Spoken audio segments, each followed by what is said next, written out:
The land was drumming, sting in the sun-baked plains of Western Australia.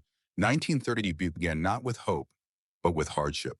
The Great Depression had gripped the world, and here, in the wheat belt, its fingers were choking the lifeblood from struggling farms. Prices plummeted. Wheat rotted in silos. Farmers pleaded for government help, but what they got was war. As if nature hadn't punished them enough, another force arrived, feathered, swift, and relentless. Over 20,000 emus swept through the fields like an invading army. They trampled fences. They devoured what little wheat remained. They came in waves. The farmers had fought drought, and they had fought despair. But they had never fought anything like this. In Perth, the farmers' cries echoed into Parliament halls. The solution?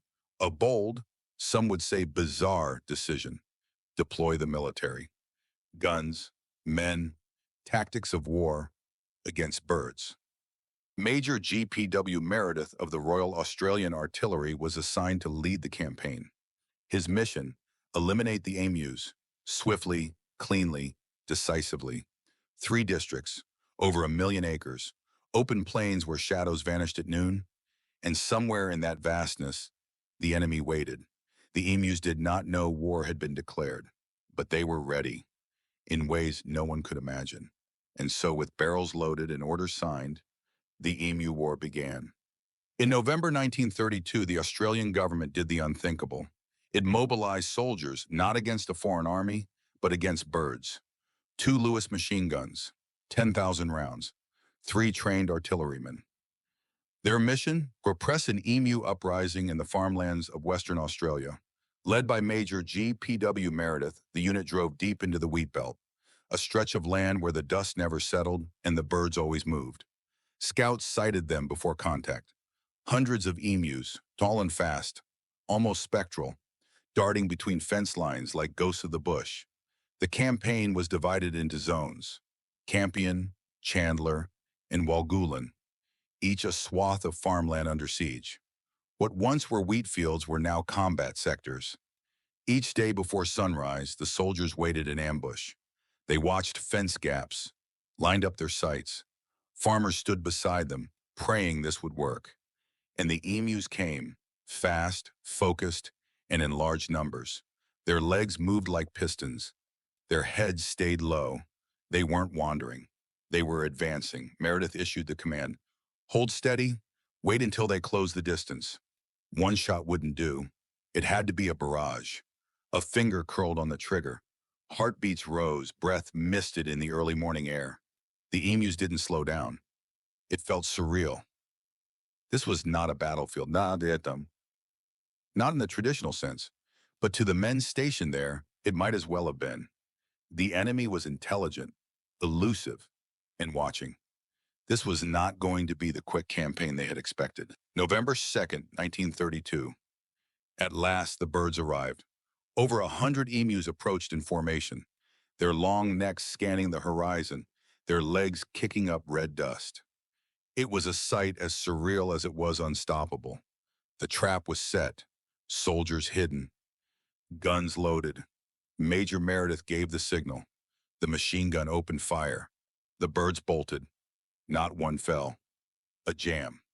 The first engagement of the Emu War was a total miss. The Lewis gun, once the pride of World War II, was not built for the choking dust and the pace of wild birds. It jammed again and again. The emus, they didn't wait around. Witnesses claimed the emus moved like trained units, zigzagging across the fields, spreading out to confuse the gunners. As one soldier muttered, "They've got maneuver drills?" A burst of 50 rounds might catch one bird. Maybe. But by the time the gun was cooled and cleared, the flock had vanished into the horizon. Major Meredith's notes told the story no one wanted to admit. Emus can face machine guns with the invulnerability of tanks. In a desperate adjustment, the unit mounted the machine gun to a truck, hoping to chase the birds down. But the bush terrain was brutal. The ride too rough to aim. The emus simply outran the vehicle. Shots fired wildly. None hit. The gunner was nearly thrown off the moving truck. In the distance, the emus regrouped and kept moving. Days dragged into frustration. Heat beat down. Ammunition dwindled. The birds, it seemed, could not be cornered, could not be caught, and would not stop coming.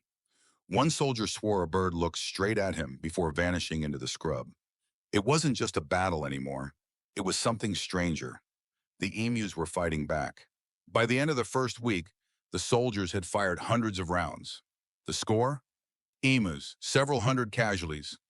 Australia, one damaged truck, two jammed guns, and a reputation unraveling. News traveled fast. Headlines across the country turned the campaign into comedy. Birds blitz soldiers. Emus win first skirmish. Cartoons mocked the army. Parliament grew uneasy. One paper showed an emu saluting in uniform. Another featured Meredith surrendering to a bird. Satire became strategy's worst enemy. The birds were relentless. They trampled fences faster than farmers could repair them. Each night, the soldiers returned with fewer rounds and fewer answers. In Canberra, Parliament was under pressure. Farmers demanded results. Politicians demanded explanations. And no one wanted to admit the truth. The birds were winning. One engagement saw over 1,000 rounds fired in a single day. Only a dozen birds were confirmed dead. The rest? Gone into the bush, unfazed. Major Meredith stood by his orders, but even he admitted the enemy was effective. He wrote, "If we had a military division with the bullet-carrying capacity of these birds, it would face any army in the world." Public backlash intensified. The operation was becoming a national embarrassment. Debates flared over whether to pull the plug on the entire effort. While humans argued, the emus simply lived. They grazed, migrated, multiplied. The land was still theirs. And so, the first phase of the Emu War ended not with victory, but with silence. The guns went quiet. The birds remained. Australia had lost its strangest battle, but no one was ready to say it out loud. The story made headlines not just across Australia, but around the world. "War on Emus," shouted one front page. The rest of the world blinked in disbelief and laughed. British and American papers picked up the story. Their tone? Amused. "Australia deploys army against flightless foes. A new kind of bird strike." In cafes and clubs, people chuckled. What kind of country needed machine guns to deal with birds? It was funny, until it wasn't. Back home, Parliament was under fire. Not from birds, but from embarrassment. Critics slammed the government for wasting resources and turning the military into a punchline. But for the farmers in Western Australia, this wasn't a joke. Their crops were gone, their fences torn down, their livelihoods scattered like feathers in the wind. Some pleaded for more help. Others accused the military of abandoning them. They didn't care about headlines. They needed results. Government officials issued vague statements. Logistical challenges. Environmental unpredictability. No one said it plainly. The emus had won the first round. Out in the fields, the birds kept marching, undeterred, unharmed, and utterly uninterested in human politics. One cartoonist captured the mood perfectly. An emu, chest puffed, draped in medals. Underneath it read, "Unconquered." And somewhere in the annals of military history, a new entry was carved. Bizarre, brief, and very real. The Great Emu War had gone global. Despite the laughter, the government wasn't done. In November 1932, a second order was signed. Major Meredith and his men would return to the field, this time with lessons learned. The troops came better prepared. Guns cleaned, tactics refined. They would no longer rely on open field ambushes. This was now a hunt, not a war. At first light, the new campaign began. No speeches, no press, just boots in the dirt and eyes on the horizon. Soldiers tracked the emus to known water sources. They moved quietly, waited, watched. This time, they struck when the birds were calm and clustered. The first engagements showed promise. Birds were slower in the heat. Tighter formations made them easier targets. The bullets found more feathers than before. For the first time, results were logged with confidence. By the end of the first week, nearly 400 emus had been culled. It wasn't victory, but it was progress. Still, the emus adapted again. The flock split, scattering into smaller units. Once again, nature proved to be the most unpredictable commander. Major Meredith revised his tactics daily. Ambush points, movement patterns, rest cycles of the birds. This had become less like war and more like a bizarre kind of wildlife tracking operation.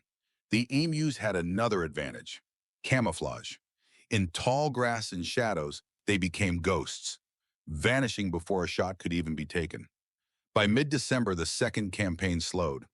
Ammunition was tight, morale brittle. The soldiers had gained ground, but the birds had not surrendered, and they never would. By late December 1932, the guns finally fell silent.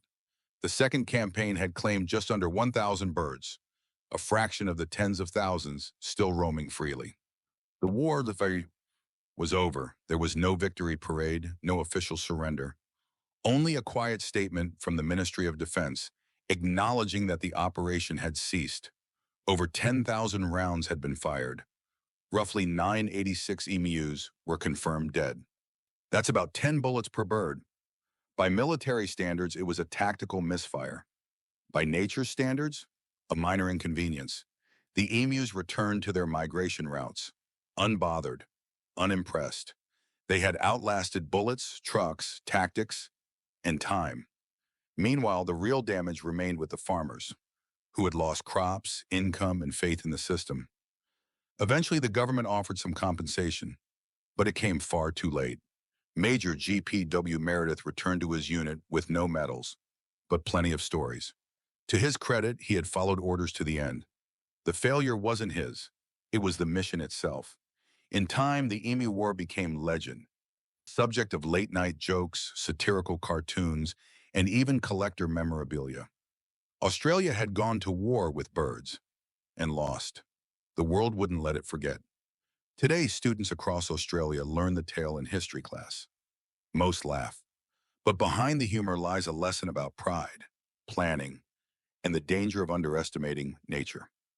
Emus remain a protected species. They walk the outback freely, unaware of the chapter they wrote into Australian history. Proud, silent, undefeated. The Great Emu War was never truly won, but it was never truly forgotten either.